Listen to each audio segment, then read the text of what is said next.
What about Mr. Bean now? Have you drawn a line under him? No more Mr. Bean? I doubt that he will reappear, but you never know. You must never. The people have spoken. People yeah, quite. But you know, you must never say never again. A film, as Jeff mentioned, that I was in. So you must never say never. But there does come a point when you feel as though you've done most of what you want to do with him. So. And because it's not based on language, because it's so physical, Mr. Bean, presumably it's popular everywhere. Yeah, it is. It has what we might call a global outreach. So, our holidays of misery, can you go anywhere? Yeah, I can't go to many places where you're not recognised. And it's the thing I find most tricky is when people don't recognise you particularly, but half recognise you. You know, it's that strange thing where they go.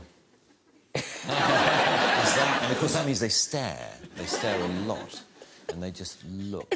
You're sort of feeling, I wish that person wouldn't stare at me. So, I'd rather just, hold up a flag saying yes, yes, it's me.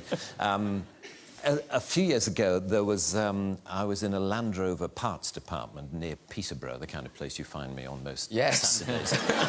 And we're waiting for car parts. And car parts, guys hang around a lot because, to get a part, the guy has to go half a mile to the back of the warehouse and then come back again, and he brings it back.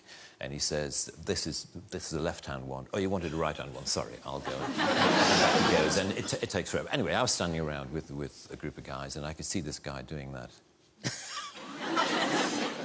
And he came up to me after a while, and he said, "Excuse me, has anyone ever told you that you're the absolute spitting image of that Mr. Bean?" And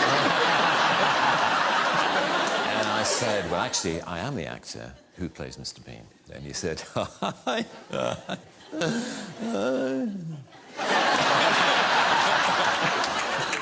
bet you wish you were." And there followed this bizarre conversation in which the more I tried to claim that I was the person whom he thought I merely resembled, the less he believed me. But what was funny was how close he thought I was to he said, "The resemblance is uncanny." Have you ever thought of doing any, look-alike work, like, stag nights and hen nights? You can go along as Mr. Bean. And I said, "No." And he said, "Because you can make an absolute fortune."